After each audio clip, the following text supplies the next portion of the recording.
Hello guys.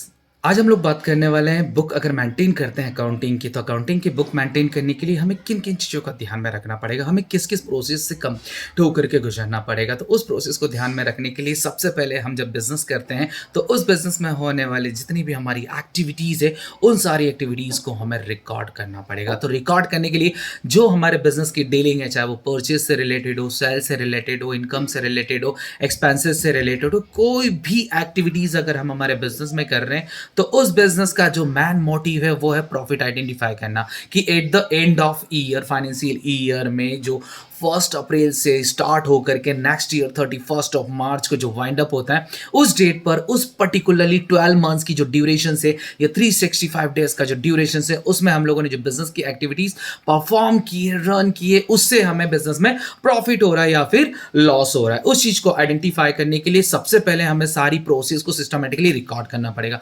अब record करें तो क्या, तो सबसे पहला पॉइंट आप लोगों का इसमें आएगा जो इवेंट है, जो ट्रांजेक्शन है, उन सारे ट्रांजेक्शन के आपके पास में रिकॉर्ड मेंटेन होना चाहिए। दैट्स मीन एविडेंस मेंशंस होना चाहिए, ठीक है। और वो एविडेंस आपके कौन से हो सकते हैं? वाउचर्स हो सकते हैं, बिल्स हो सकते हैं, चेक हो सकता है, मेमो हो सकता है, एनी काइंड ऑफ, ठीक है। तो जो एक्टिविटीज आप लोग परफॉर्म कर रहे हैं उस एक्टिविटीज का एविडेंस प्रूफ आपके पास में होना चाहिए। तो सारे प्रूफ आपको एविडेंस सबसे पहले कलेक्ट करने हैं। तो collection of information, collection of data, collection of record या हैपनिंग या इवेंट। तो इन सारी ट्रांजेक्शन्स के सबसे पहले रिकॉर्ड मेंटेन करने के लिए हमें रिकॉर्ड को कलेक्ट करना होगा और इन सारी चीजों को अकॉर्डिंग टू डे वाइज हम लोग क्या करेंगे, सबसे पहले सारे ट्रांजेक्शन्स को रिकॉर्ड करेंगे प्रॉपर जर्नल में।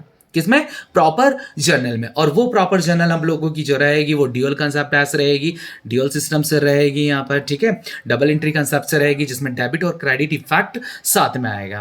तो यहाँ पर सबसे पहले हमारी जो डीलिंग्स है, हमारे जो ट्रांजेक्शन्स हैं, उन सारे ट्रांजेक्शन्स को हम लोग सिस्टमैटिकली रिकॉर्ड करेंगे, जर्नलाइज में जर्नल करेंगे, ठीक है। तो वो हमारा कहलाता है जर्नलाइजिंग। जर्नल में रिकॉर्ड मेंटेन करने के बाद में फिर हम लोग क्या करते हैं कि 365 में दिनों में जो हमारे बिजनेस की एक्टिविटीज होती, जो हैपनिंग्स होती, जितने ट्रांजेक्शन, जितनी डीलिंग्स करती है वो लॉट्स ऑफ होती, बहुत सारी होती है, ठीक है।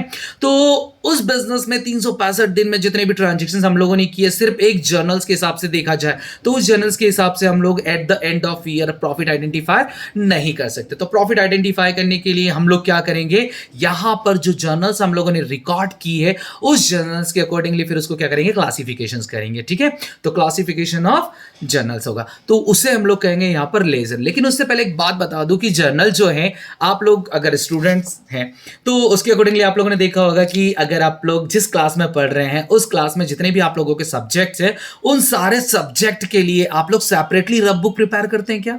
नहीं, सबके लिए जितने भी 5 सब्जेक्ट हैं, 6 सब्जेक्ट है, 7 है, 9 है, 10 है, जितने भी सब्जेक्ट आपके क्लास में है, ठीक है, उसके अकॉर्डिंगली आप एक रफ नोटबुक प्रिपेयर करते हैं और सारे सब्जेक्ट को एक साथ मेंटेन करते हैं। और जब एग्जाम आती तब क्या करते हैं आप लोग?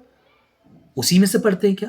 नहीं, उसके लिए फिर आप लोग क्या करते हैं, जो रफ नोटबुक है आप लोगों की, उस रफ नोटबुक से आप घर पे जाकर के या फिर आपका जब भी टाइम जो शेड्यूल है, जो टाइम शेड्यूल आपने फिक्स कर रखा है उसके अकॉर्डिंगली जो ट्रांजेक्शन, जो जिस सब्जेक्ट से रिलेटेड जितने भी लेक्चर्स हुए हैं, जितनी इंफॉर्मेशन आपने लिखी है, उसमें नोट्स बनाए हैं, उन सारी चीजों के लिए सेपरेटली सब्जेक्ट वाइज आप लोग नोट बनाते हैं। तो वही प्रोसेस हम लोग जर्नल्स के बाद में यहां पर करते हैं। तो हमारे बिजनेस में जितनी भी डीलिंग्स होती है वो परचेज की होती है, सेल्स की होती है, इनकम की होती है, एक्सपेंसेस की होती है, और एक्सपेंसेस में भी लॉट्स ऑफ एक्सपेंसेस आ जाते हैं, ठीक है। तो इन सारी चीजों को मैनेज करने के लिए फिर हम लोग उसमें हमारी असेट्स एंड लायबिलिटीज भी आती है। तो सबसे रिलेटेड फिर हम लोग क्या करते हैं, जो जर्नल्स हम लोगों ने प्रिपेयर किया है, जो रिकॉर्ड किया है डेबिट और क्रेडिट के अकॉर्डिंगली, फिर उनको हम लोग करेंगे क्लासीफाई। और उस जब क्लासीफाई किया जाता है तो वो क्लासिफिकेशन हमारा कहलाता है लेजर, ठीक है।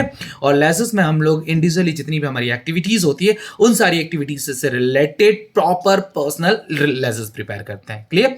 लेजर्स के बाद में फिर हम लोग हेल्प लेते हैं यहाँ पर सब्सिडियरी बुक्स की। सब्सिडियरी बुक्स आप लोगों की 7 टाइप्स की है। सबसे पहले आप लोगों की परचेज बुक, देन सेकंड आप लोगों का जो है वो है आपकी sales book, then purchase return book, sales return book, bills receivable book, bills payable book, और फाइनली कैश बुक, ठीक है। और केस बुक जो आप लोगों की 4 टाइप्स की होती है। सो गाइस, सब्सिडियरी बुक्स के बाद या लेजर प्रिपेयर करने के बाद फाइनली हम लोग बैलेंस निकालते हैं और उस बैलेंस को हम लोग मेंटेन करते हैं एक शॉर्ट समराइज शीट में, क्योंकि 365 दिनों में जितनी एक्टिविटीज होती है, जितने ट्रांजेक्शन होते हैं, उनको छोटे छोटे अकाउंट्स में हम लोग प्रॉपरली रिलेटेड एक्सपेंसेस या रिलेटेड आइटम्स के अकॉर्डिंगली जो लेजर्स प्रिपेयर करते हैं, उस लेजर्स के थ्रू फिर हम लोग उन particular assets, liabilities, income, expenses का बैलेंस शॉर्ट आउट करते हैं। और उस बैलेंस को जहां रिकॉर्ड करेंगे वो बैलेंस आप लोगों का कहलाएगा शॉर्ट समराइज शीट जिसे हम लोग ट्रायल बैलेंस कहते हैं। क्लियर? और ट्रायल बैलेंस के बाद में फिर हम लोग ट्रायल बैलेंस की हेल्प से फाइनल अकाउंट मेंटेन करते हैं। और फाइनल अकाउंट में 3 अकाउंट आप लोगों को बेसिकली देखे जाते हैं। सबसे पहला ट्रेडिंग अकाउंट, दूसरा प्रॉफिट एंड लॉस अकाउंट, तीसरा आप लोगों का फाइनल बैलेंस शीट आता है। Clear?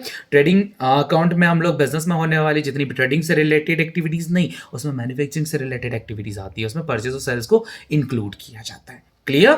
So manufacturing activities, buying and selling activities को हम लोग ट्रेडिंग में मेंशन करते हैं। बिजनेस को ऑपरेट करने के लिए उसमें होने वाले डायरेक्ट और इनडायरेक्ट एक्सपेंसेस जितने भी आपके रहेंगे या फिर इनकम्स रहेगी, तो उन एक्सपेंसेस एंड इनकम से रिलेटेड जो अकाउंट हम लोग प्रिपेयर करेंगे वो हमारा कहलाएगा प्रॉफिट एंड लॉस अकाउंट। ठीक है? और उसकी हेल्प से फाइनली हम लोग हमारी असेट्स एंड लायबिलिटीज को कंप्लीट करेंगे, चेक करने के लिए बनाते हैं फाइनल बैलेंस शीट, जिसके बिहाफ पर बैलेंस शीट बनने के बाद फिर हम लोग एनालिसिस करते हैं, इंटरप्रिटेशंस करते हैं, और जो हमारे बिजनेस से रिलेटेड बेनिफिशियल जो टीम्स हैं या जो पर्सन्स हैं, ठीक है, just like about owner, internal parties, external parties, उन सभी को उसकी रिपोर्ट रिप्रेजेंट करते हैं।